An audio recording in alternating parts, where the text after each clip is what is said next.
नहीं नहीं, ये कहानी इन सारे के सारे रिश्तों की नहीं, बल्कि 2 रिश्तों में ही सभी रिश्तों के होने की है। अरे बहू, मेरे और तेरे ससुर जी की रोटी मत बनाना, मैं बना लूंगी, दिन तक ठंडी हो जाती है।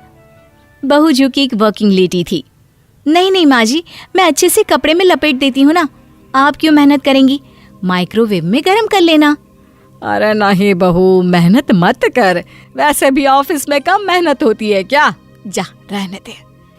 लेकिन बहू मानती नहीं, वो सास ससुर की रोटी बना कर ही जाती है। दोपहर में खाने के वक्त ससुर जी कहते हैं, अरे बहू को रोटी बनाने के लिए क्यों मना कर दिया, क्या हो गया, ठंडा ही तो खाते आए हम लोग हमेशा से। अरे वो क्या है ना, सुबह ऑफिस जाती है, घर का सारा काम करने में वक्त लग जाता है, अरे थकती है वो अलग, तो मैंने सोचा बहाने से ही थोड़ा कम काम करवाऊं। ससुर मुस्कुरा रहे होते हैं। ये तो अच्छा है, बहू को समझना जरूरी है।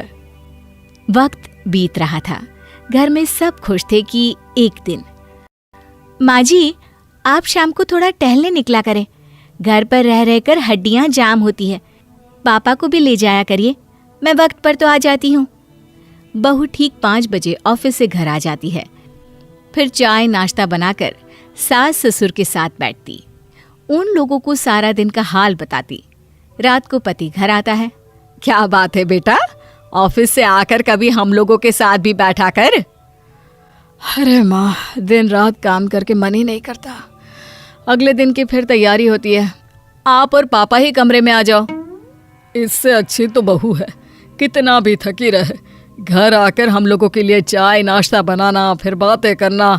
बहू ना होती तो हम बुढ़ा बुढ़िया तो बैठे ही रह जाते। सास और ससुर अब बहू के कहने पर शाम की सैर पर निकलने लगते हैं। सास की कई सहेलियां बनती है तो ससुर को भी कुछ बुजुर्ग लोगों का ग्रुप मिल जाता है। कैसा रहा सहेलियों के साथ शाम का वक्त? हम लोगों ने तो भाई खूब योगा किया। अरे हम लोगों को गप्पों से फुर्सत ही नहीं होती। वैसे मिसेस मल्होत्रा आज बहू के बारे में कुछ बोल रही थी। तभी वहां ऑफिस से बहू आ जाती है जो जींस और टॉप में होती है। क्या बात है माँ, क्या कह रही थी आपकी सहेली आपकी बहू के लिए? सास इस बार बहू को कुछ अलग तरीके से देखती है और उल्टा सवाल ही दाग देती है। क्या कह रही थी वो हटा, ये बता, तेरे ऑफिस में तो मर्द भी काम करते होंगे ना? बहू जो अब तक मजाक कर रही थी वो सीरियस हो जाती है। मर्द होंगे नहीं माँ जी, मर्द ही ज्यादा हैं, हम 5 ही लड़कियां हैं ऑफिस में। अरे तो अच्छा लगता है क्या ऐसे कपड़े पहनती हो? कल से तुम ना साड़ी पहनकर ऑफिस जाना, और हाँ, शाम का नाश्ता थोड़ा जल्दी बनाया करो, नाश्ता बनाकर बाद में ही ऑफिस के कपड़े चेंज करने जाना। बहू को समझ में नहीं आता कि सास को हो क्या गया है, लेकिन वो कुछ नहीं कहती, सीधे किचन में जाकर चाय नाश्ता बनाती है और सास ससुर को दे देती है। अगले रोज बहू ऑफिस के लिए तैयार होती है तो खूब सुंदर सी साड़ी पहनती है और ऑफिस के लिए निकलने से पहले सास और ससुर के पैर छूती है और निकल जाती है। क्या बात है, आज मेधा के ऑफिस में लग रहा है कोई फंक्शन है। अच्छा, पता नहीं, मुझे तो बताया नहीं, वैसे तो सारी बात करती रहती है। अरे देखा नहीं कैसे साड़ी पहनकर जा रही थी? अरे वो तो मैंने ही बोला है उसे। अरे अच्छा लगता है क्या रोज रोज ऐसे सूट या जींस में जाना? बहू हो, बहू बनकर रहो, और आप भी ना मेधा मेधा मत किया करिए, बहू बोला करिए, सर पर चढ़ जाएगी तो दिक्कत हो जाएगी। सास अब बहू को बहू जैसा रखने लगती है, हर बात पर रोका टोकी, हर बात पर ताने। क्या बात है, आजकल लेट आ रही हो ऑफिस से? अरे चाय के लिए भी देर हो जाती है, हम लोग फिर पार्क में भी देर से पहुंचते हैं। सभी की बहुएं वक्त से चाय नाश्ता करा देती है अपने सास ससुर को, बस एक तू ही है जो उस वक्त ऑफिस से निकलती है। माँ जी, वो एक रास्ता पुलिस वालों ने न जाने क्यों बंद कर रखा है, जिसके कारण ट्रैफिक ज्यादा हो जाता है। मैं कोशिश करूंगी कल वक्त से पहले ही निकल जाऊं। ससुर देख रहे होते हैं कि बहू अब परेशान सी रहने लगी है। एक रोज, मेधा, बेटी मेधा। जी पिताजी। बेटा देख जरा कौन सी टी शर्ट अच्छी लग रही है।